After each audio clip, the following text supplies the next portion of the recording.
இதுல ஒரு highlight comedy என்னன்னா, சட்டசபையில பேசும்போது பார்ட்டி ஃபண்டுன்னு தான் சொன்னேன். அது எந்த பார்ட்டி, என்ன ஃபண்டு, யாரு, என்ன பேரு எதுவுமே சொல்ல. பார்ட்டி ஃபண்டுன்னு சொன்னவன எடுத்தாங்க பாருங்க ஒரு ஓட்டம். எப்படி இருக்கு தெரியுமா? எங்க அப்பா பீரோக்குள்ள இல்ல, எங்க அப்பா பீரோக்குள்ள இல்ல அப்படின்னு சொல்ற மாதிரி. ஒவ்வொரு டிபார்ட்மெண்ட்லயும் அந்த பார்ட்டி ஃபண்ட், அந்த கட்சி நிதின்ற பேர்ல அடிக்கிற கொள்ளையெல்லாம் இந்த தீய சக்தியா இருக்கட்டும், தீந்து போன சக்தியா இருக்கட்டும், ரெண்டு பேரும் மாறி மாறி இதே தான் செஞ்சிட்டு இருக்கிறாங்க. இதுல ஒரு ஹைலைட் காமெடி என்னன்னா, சட்டசபையில பேசும்போது பார்ட்டி ஃபண்டுன்னு தான் சொன்னேன். அது எந்த பார்ட்டி, என்ன ஃபண்டு, யாரு, என்ன பேரு எதுவுமே சொல்ல. பார்ட்டி ஃபண்டுன்னு சொன்னவன எடுத்தாங்க பாருங்க ஒரு ஓட்டம். எனக்கே ஃபர்ஸ்ட் புரியல, ஏன்பா ஓடுறாங்க அப்படி என்ன நம்ம சொல்லிவிட்டோம். அதான் அந்த குற்றம் உள்ள நெஞ்சுக்கு தான் குறுகுறேங்கும். இது எப்படி இருக்கு தெரியுமா? எங்க அப்பா பீரோக்குள்ள இல்ல, எங்க அப்பா பீரோக்குள்ள இல்ல அப்படின்னு சொல்ற மாதிரி. ஐயோ ஏன் கேக்குறீங்க? இவங்களோட செம்ம கூத்தா இருக்குங்க, செம்ம ஃபன்னா இருக்கு. சென்னையில ஒரு பாலம் கட்டுறதுக்காக நார்மலா ஆகிற செலவை விட அதிக செலவில், கிட்டத்தட்ட டபுள் மடங்கு செலவில் ஒரு டெண்டர் ஒன்று விட்டுருக்குறாங்க.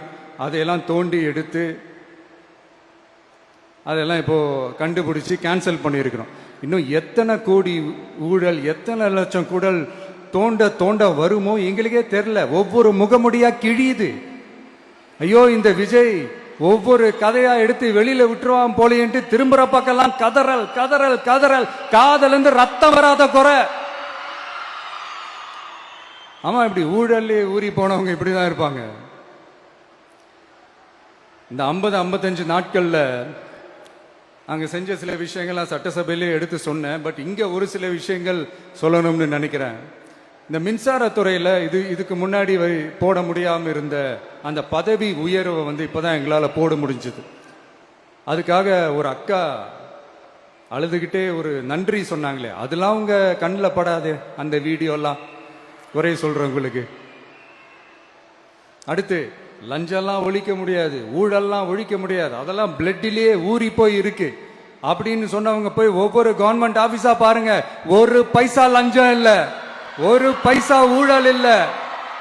வேலையெல்லாம் சும்மா டக்கு டக்கு டக்கு நடக்குது. ஒரு பெரியவர் ஒருத்தர் சொல்றாரு, தம்பி வேலையெல்லாம் நடக்குது, ஆனா அதையும் தாண்டி எங்களுக்கு மரியாதை கொடுக்கறாங்க தம்பி, உட்கார வச்சுலாம் பேசுறாங்க. இதெல்லாம் இதுக்கு முன்னாடி நடந்ததே இல்ல. அவனை போய் பாரு, இவனை போய் பாரு, இந்த ஆபீசரை போய் பாருன்னு சொல்லி அலைய விடுவாங்க. இப்ப லஞ்சம் இல்ல, ஊழல் இல்ல, வேலையெல்லாம் உடனே நடக்குது. மக்கள் அப்படி ஒரு பெருமூச்சு ஒண்ணு விடுறாங்க. அதை பார்த்து நமக்கு அப்படி ஒரு ஹாப்பினஸ். இதுக்கு மேல என்ன வேணும்? ஏன் இதெல்லாம் பண்ண முடியாது? மனசுன்னு ஒண்ணு இருந்தா பண்ணலாம். இப்ப பண்ணல. அதே மாதிரி இந்த L&T நிறுவனத்தோட 18,600 crore 3 திட்டங்கள் அந்த ஒப்பந்தம், அந்த கையெழுத்து போட்டிருக்கிறோம்.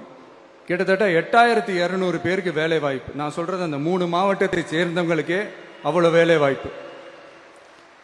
குறுவை சாகுபடிக்காக 134 கோடியில அந்த சிறப்பு தொகுப்பு திட்டம் அறிவிச்சிருக்கிறோம் நம்ம விவசாயிகளுக்காக. இப்பவும் சொல்றேன், நம்ம விவசாய பெருமக்களே, உங்களோட இந்த அரசு கூடவே நிற்கும். பெண்கள் பாதுகாப்புக்காக சிங்கப்பெண் அதிரடி படை, அது உங்களுக்கு நல்லா முன்னாடியே தெரியும். வரப்போற அறிஞர் அண்ணா அவர்களுடைய பிறந்த நாள்ல உங்க அண்ணனுடைய அரசுல தாய் மாமன் தங்க மோதிர திட்டம் அறிவிக்கப்படும். இதெல்லாம் கேட்டாங்களே, வாக்குறுதி கொடுத்தீங்களே, என்னாச்சு என்னாச்சுன்னு. இந்த தீய சக்தி மாதிரி ரியல் தாய் மாமன்லாம் கிடையாது, ரியல் தாய் மாமன். எப்படி ரியல் தாய் மாமன்.